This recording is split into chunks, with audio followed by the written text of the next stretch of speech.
Bonjour à tous, je m'appelle Sébastien Zito, je travaille au Centre de recherche de climatologie à l'Université de Bourgogne et je suis en doctorat. En fait, je travaille sur un projet de recherche qui étudie le lien entre le changement climatique et les maladies de la vigne dans le vignoble nord-est de la France.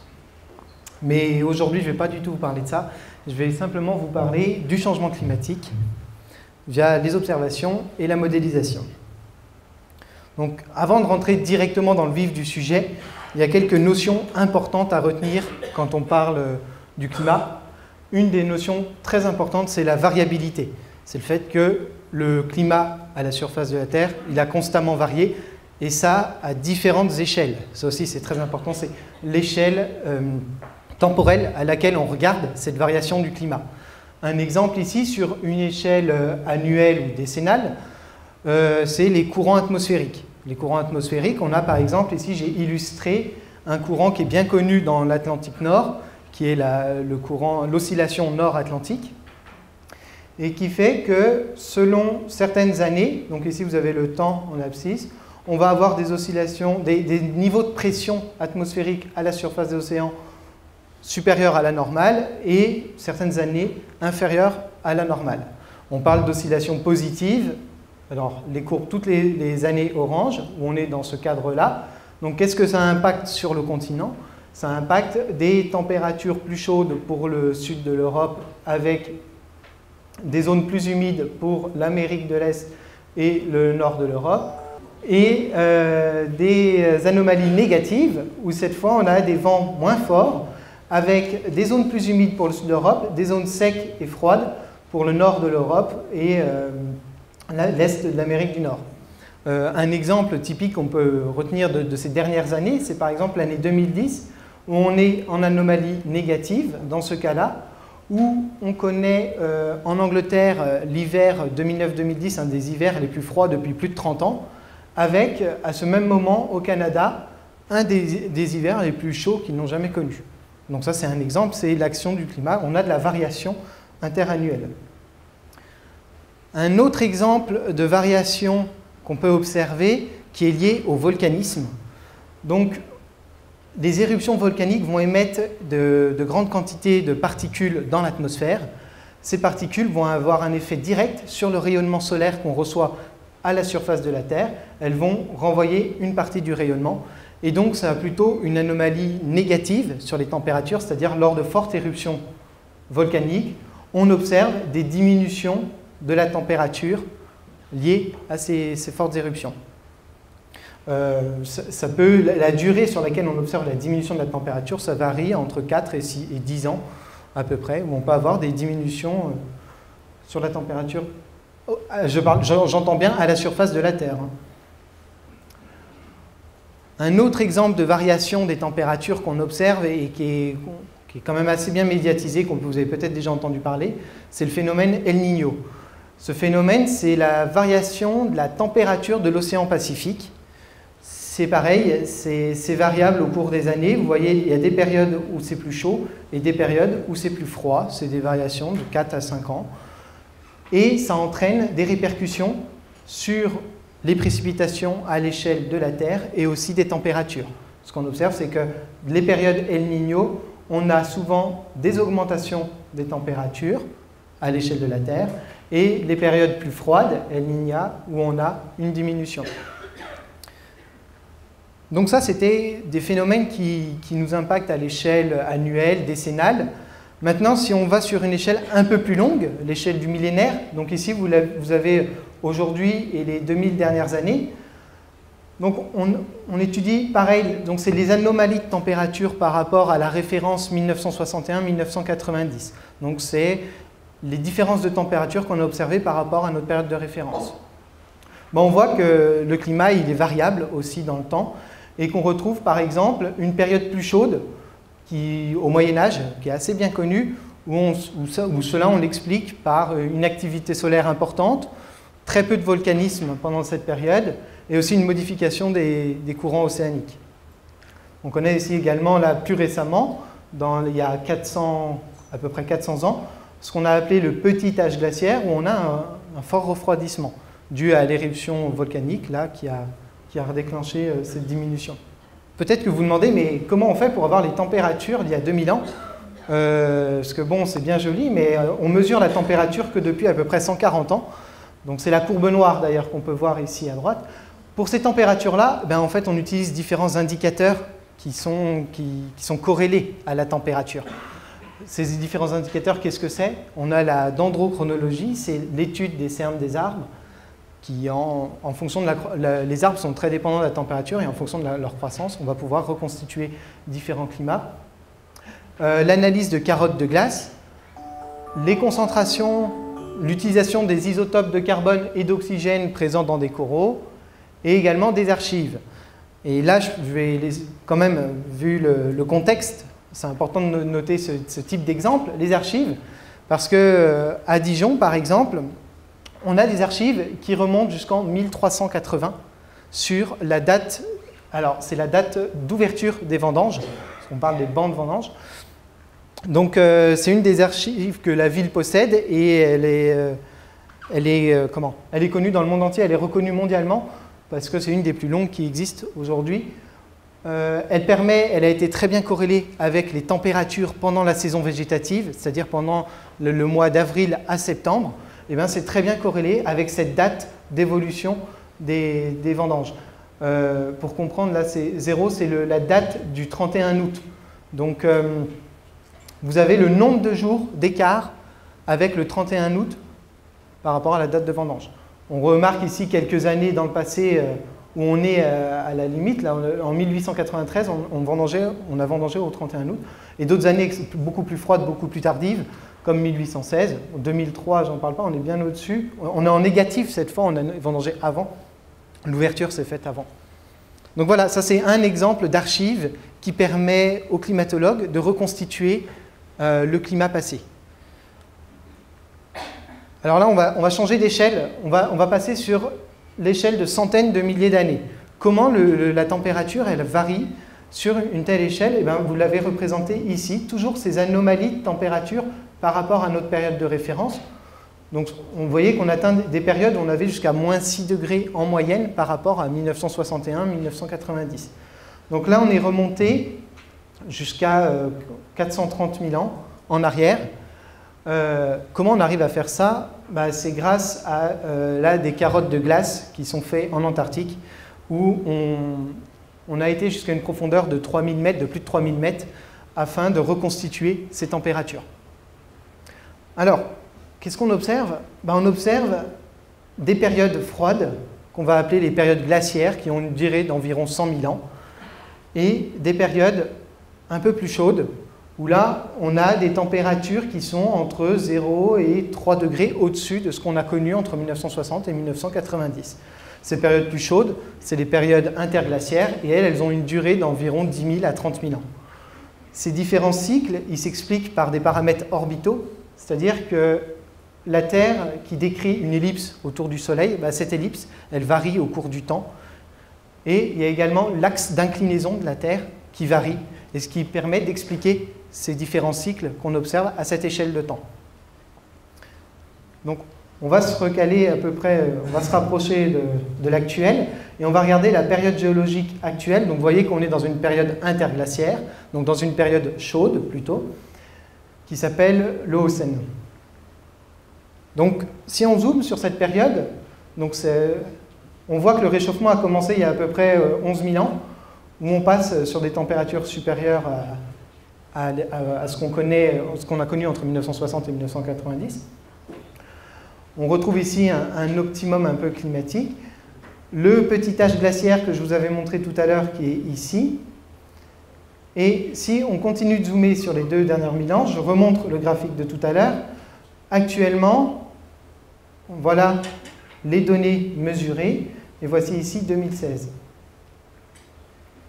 Donc, je continue de zoomer, je remonte en 1880, c'est les premières mesures de température à la surface de la Terre. Voici l'évolution de nos températures jusqu'à aujourd'hui. Donc ces températures, qu'est-ce qu'on observe? Globalement, on a une moyenne de l'augmentation de la température de 1 degré en 100 ans. Alors on se dit, 1 degré en 100 ans, c'est peut-être pas tant que ça, mais pour sortir de l'âge glaciaire, l'augmentation de la température, elle se faisait à peu près de 1 degré tous les 1000 ans. Donc en réalité, on est 10 fois plus rapide que ce qui a été observé naturellement dans le passé. Ces données d'observation, je vous dis, c'est des données mesurées à l'échelle du globe. Comment elles sont obtenues? Par des stations climatiques, en fait, positionnées en tout point de la Terre. Même dans les océans, on retrouve des stations qui mesurent la température. Et ce n'est pas seulement un organisme climatique qui a observé ces températures, c'est plusieurs organismes. Donc ici, vous avez différentes courbes de différentes couleurs. C'est juste que c'est différents organismes scientifiques qui ont étudié les températures à l'échelle de la Terre et qui représentent... Alors vous avez 2018, on est là. Là, on remonte en 1860. Vous avez l'évolution de ces températures mesurées et rassemblées par différents organismes. Donc il y a vraiment un consensus scientifique sur le fait qu'il y a un réchauffement. On observe également une augmentation du niveau de la hauteur des mers et également une augmentation de la température des mers. Alors, ce qu'il faut savoir, c'est que cette augmentation des températures à la surface de la Terre, elle ne se répartit pas de façon homogène. C'est hétérogène. Il y a certaines zones du globe qui se réchauffent plus rapidement que d'autres. Et les zones les plus touchées sont l'hémisphère nord. Pourquoi l'hémisphère nord? Parce que c'est là où il y a les plus grandes surfaces continentales. Et les surfaces continentales se réchauffent bien plus vite que l'océan. Et on voit du coup que la Terre, le réchauffement climatique, il est inégal à la surface de la Terre. Il va dépendre des différentes zones. On peut avoir des réchauffements qui atteignent jusqu'à 3 degrés. Mais il y a certaines zones du globe où on a aussi des refroidissements, des légers refroidissements qui sont observés. Donc ce n'est pas un réchauffement homogène. Ça, c'est quelque chose à retenir. Alors, le réchauffement des températures, ici il y a des températures, comment on arrive à l'expliquer? On a essayé de regarder différents paramètres, ce que je vous ai présenté avant, pour savoir quels paramètres pourraient influencer sur l'évolution de ces températures. Si on regarde le rayonnement solaire, la quantité d'énergie solaire qu'on reçoit à la surface de l'atmosphère, si on regarde depuis les dernières 140 années, on n'a pas une tendance à l'augmentation. On retrouve des cycles de 11 ans qui sont bien connus, mais il n'y a pas de tendance à l'augmentation qui permettrait d'expliquer ce décrochement. On peut regarder aussi et se dire, c'est peut-être les volcans, il y a peut-être beaucoup moins d'éruptions volcaniques qui fait que dans cette période, on a un réchauffement. Mais actuellement, quand on regarde les anomalies au niveau de la composante des volcans, pareil, on n'a pas de tendance à une diminution du nombre de volcans qui permettrait d'expliquer ce réchauffement. Un autre paramètre qui pourrait aussi expliquer ce réchauffement d'une façon naturelle, ce sont toutes les variables naturelles que je vous ai présentées auparavant, une modification des courants océaniques, une modification dans les courants atmosphériques, un changement d'orbite de la Terre, mais tout ça, toutes ces variations naturelles, elles sont représentées sur ce graphe, et c'est pareil, on ne voit aucune tendance à l'augmentation permettant d'expliquer cette augmentation des températures. Actuellement, la seule chose qu'on a qui permettrait d'expliquer ce réchauffement, ce sont les activités anthropiques, les activités humaines. Alors, comment les activités humaines interviennent dans ce réchauffement climatique?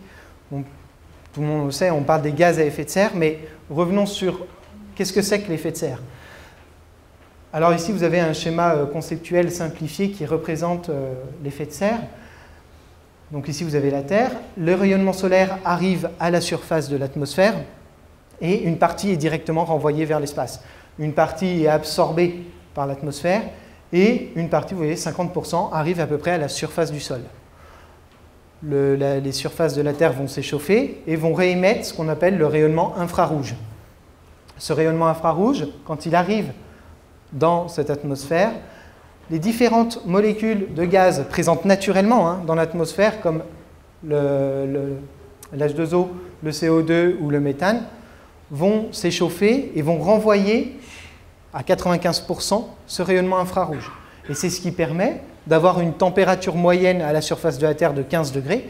Ce qu'il faut savoir, c'est que sans cet effet de serre, on aurait une température moyenne de moins 18 degrés. Donc, naturellement, cet effet de serre, il est bénéfique, il est vital même pour toute la vie sur la Terre.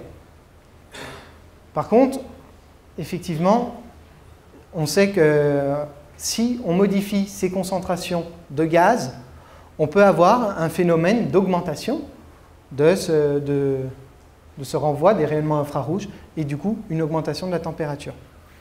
Alors, l'évolution des gaz à effet de serre. Pareil, là, grâce à des forages, on peut estimer, grâce aux différents isotopes du carbone, on peut estimer la concentration en CO2 qu'on avait dans l'atmosphère depuis environ 800 000 ans. Donc aujourd'hui, c'est le zéro, et là, on retourne dans le passé. 800 000 ans, on voit qu'il y a des variations du CO2 dans l'atmosphère, ce n'est pas constant. Ces variations, elles représentent les périodes glaciaires et interglaciaires qu'on connaît, et c'est pareil pour le méthane, ici. Donc l'échelle que vous voyez, ça varie entre environ 180 et 290 ppm. ppm, c'est partie par million, c'est-à-dire que c'est 1 pour 1 million. Donc c'est très faible. Et si on regarde les 160 dernières années, la concentration des gaz à effet de serre, aujourd'hui, on est à 400 ppm. On est monté de 280-300 à actuellement 400 ppm.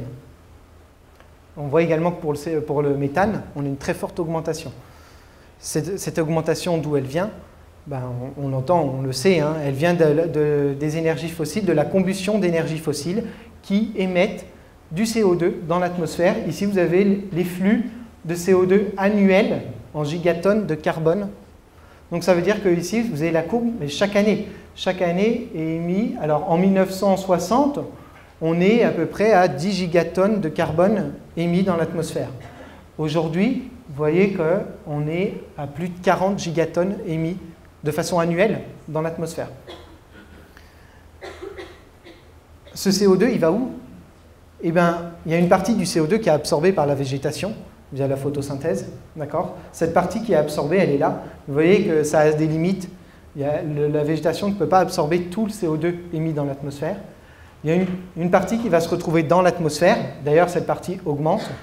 Et il y a une partie qui est quand même aussi absorbée par les océans. La partie absorbée par les océans augmente, ce qui provoque leur acidification. Donc tout ce CO2 va se retrouver quand même majoritairement dans l'atmosphère. Et c'est ça qui explique le réchauffement que l'on observe aujourd'hui. Alors, tous ces résultats, d'où ils viennent? Ils viennent d'un groupe, le GIEC, vous en avez peut-être déjà entendu parler. Qu'est-ce que c'est le GIEC? Alors, IPCC en anglais, c'est un groupe d'experts intergouvernemental qui travaille sur l'évolution du climat et qui va synthétiser les travaux de milliers de climatologues et de personnes qui travaillent sur l'évolution du climat. Ils vont réécrire des rapports pour faire le bilan de tout ce qui a été étudié dans le monde scientifique. Ça a été créé en 1998 par l'Organisation mondiale de la météorologie et le Programme pour l'environnement des Nations Unies. Donc, pour vérifier cette hypothèse que c'est bien les gaz à effet de serre qui sont à l'origine des concentrations de gaz, à l'origine des augmentations de la température, il y a différents moyens. Déjà, d'un point de vue chimique, on sait que c'est comme ça qu'il fonctionne dans l'atmosphère. Ça a été testé en laboratoire. Mais il y a aussi de la modélisation informatique qui peut être réalisée. C'est-à-dire que des modèles informatiques, des équations mathématiques vont simuler le climat en fonction des différents phénomènes. Donc ici, vous avez les courbes de l'observation. La rouge, la noire et la bleue, là, c'est des observations, c'est différents centres météorologiques, mais c'est les observations des températures. Et en bleu foncé, vous avez la moyenne des modèles informatiques qui simulent le climat de 1880 à 2018. Alors on se dit, les modèles, il y a un problème. Là, il y a quelque chose qui ne va pas. Ils n'arrivent pas à simuler le climat sur la période 1960 à de nos jours. Et ce qu'on a fait, c'est que dans ces modèles, on a rentré la concentration des gaz à effet de serre, la concentration du CO2 qui était présente dans l'atmosphère. Avant, on avait fixé, ici, on a fixé la concentration à une moyenne de 300 ppm ou 280. Et là, on a fait varier cette concentration de gaz à effet de serre. Et voilà ce que simulent aujourd'hui les modèles informatiques. Donc c'est ce qui permet aussi de renforcer l'hypothèse qu'on avait faite de départ, comme quoi l'attribution de ce réchauffement climatique est bien liée au gaz à effet de serre. Donc maintenant qu'on a vu qu'on avait des variations au niveau passé, la grande question c'est comment on fait pour prévoir le futur. Donc non, on fait pas, le climatologue ne va pas faire de l'extrapolation ou essayer de définir comment pourrait être le futur. Ce qu'on va utiliser, et ce qui a été déjà présenté avant, en fait, c'est des modèles informatiques. C'est des modèles de climat. Alors, un modèle de climat, qu'est-ce que c'est? C'est purement des équations mathématiques, des lignes de code informatique qui essayent de résoudre les différents transferts d'énergie dans l'atmosphère et dans les océans. C'est des modèles informatiques qui simulent une Terre entière avec toute son atmosphère, avec ses océans. Et les équations, qu'est-ce qu'elles résolvent? C'est des équations de la physique, de la mécanique des fluides. Alors, pour simuler tout ça, il faut des superordinateurs, des centres de calcul, on appelle ça. Ça demande beaucoup d'heures de calcul et un espace de stockage suffisant. Ces modèles informatiques, à l'échelle, aujourd'hui, à l'échelle de tous les pays, il en existe une quarantaine environ. Chaque pays a à peu près son modèle informatique. Et comment on va réussir à simuler le climat qu'il y a à la surface de la Terre? On va découper l'atmosphère en plein de petites mailles rectangulaires. Et ça va former plein de petites boîtes les unes sur les autres, et les équations vont calculer les écoulements d'air et les transferts d'eau sous différentes formes dans chacune de ces petites boîtes. Le but, c'est d'avoir du coup une image de la Terre et des évolutions de la température. Alors, on a vu que dans le passé, ces modèles, ils arrivent plutôt bien à simuler les températures observées. Mais dans ces modèles, je vous ai dit, on connaît la concentration de CO2 dans l'atmosphère. Donc la concentration de CO2, elle est rentrée informatiquement dans les modèles, ce qui permet de bien simuler. La grande question, c'est pour le futur, quelles vont être ces concentrations de gaz à effet de serre? Et ça, on ne le sait pas encore. Du coup, ce qu'ont fait les scientifiques, c'est qu'on n'a pas fait une simulation potentielle pour le futur, mais 4. C'est-à-dire qu'on a émis différents scénarios potentiels de concentration de gaz à effet de serre. Le scénario le plus optimiste, on va les appeler, c'est les scénarios RCP. Donc c'est le RCP 2.6. Vous l'avez sur la petite plaquette fournie par le projet LACAV à l'arrière. Tout à l'arrière, on voit les concentrations émises. Ce scénario RCP 2.6, qu'est-ce que l'on voit? On voit que d'ici 2020, à partir de 2020, il y a une chute brutale des concentrations de CO2 émises dans l'atmosphère. S'il y a une chute brutale, vous voyez les concentrations qu'on va retrouver, parce que même s'il y a une chute, on en émet quand même pendant cette période, on va réussir à se limiter à 400-420 ppm de CO2 dans l'atmosphère. Je ne vais pas détailler tous les scénarios, mais vous avez bien compris que du coup, c'est essayer de balayer toutes les possibilités. C'est ça que fait les scénarios. On peut regarder le scénario le plus pessimiste, c'est-à-dire qu'on prend cette courbe-là, dans laquelle on est parti depuis les années 1960, et on trace une droite. C'est-à-dire qu'on ne change rien, on continue d'émettre du CO2 de la telle manière dont on le produit actuel. Cette courbe-là, c'est le RCP 8.5, c'est le pire, la catastrophe.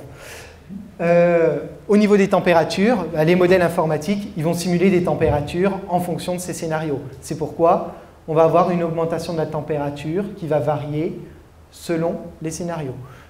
Vous voyez que même dans le scénario le plus optimiste, on a une augmentation quand même de la température parce qu'il faut savoir que le CO2 il a une durée de vie de 100 ans dans l'atmosphère. Donc même si on arrêtait dès demain d'émettre du CO2, on aurait quand même un réchauffement. Bon, je me dépêche un peu parce que j'ai plus beaucoup de temps, mais voilà les deux images de la Terre avec le monde le plus optimiste possible et ici le monde le plus pessimiste. On voit que les variations de température et des précipitations est inégale, c'est toujours hétérogène. Les zones qui en souffriraient le plus, c'est toujours l'hémisphère nord, avec des réchauffements qui peuvent atteindre jusqu'à 11 degrés au niveau des pôles. En conclusion, les activités humaines, on a montré que c'est les activités humaines en fait, qui produisaient ce réchauffement observé actuel. Ce qui est important de retenir, c'est le rythme qui n'a jamais été vu dans le passé. On a une augmentation de la température de 1 degré en 100 ans, alors que normalement on est de 1 degré en 1000 ans. Ce qu'on peut observer, si on regarde chacune des dernières décennies, c'est qu'elle est plus chaude que la précédente, et qu'elles sont toutes plus chaudes les unes que les autres en augmentant. La période actuelle, 1983-2012, est une période la plus chaude qu'on ait connue d'au moins 1400 ans. Et finalement, pour le futur, ça va dépendre du scénario. On peut avoir entre plus 1 degré à la surface de la Terre, comme à plus 3,7 degrés, selon les différents scénarios. Qu'est-ce que ça montre? C'est que, quel que soit le scénario, on va avoir une augmentation de l'intensité des événements extrêmes, les événements de sécheresse, les événements de pluie intense, une augmentation du niveau marin, accélération de la fonte de la cryosphère, la biodiversité, effectivement, toutes les espèces seront touchées, et impact sur notre mode de vie, l'agriculture, la ressource en eau, voilà. Tout ça va être impacté. À quel point, c'est encore difficile de savoir. Et je terminerai rapidement quand même pour revenir un petit coup sur notre région. Ici, la région d'études, donc c'est le nord-est, vous avez la Champagne, ici, le Chablisien, et la Côte de Beaune, Côte de Nuits, le Mâconnais. Quelle évolution des températures depuis 40 ans? Ici, vous avez la moyenne de 1979 à 1998, c'est pendant la saison végétative, c'est d'avril à septembre, donc c'est l'impact direct sur la phénologie de la vigne. Ici, les 20 dernières années. Alors, on voit bien que ça augmente. De combien? Ici, vous avez la différence des températures observées. Quelle région est le plus touchée? On va avoir des augmentations entre 0,8 et 1,5 degrés depuis 40 ans sur cette période-là, sur les 20 dernières années. Merci de votre attention.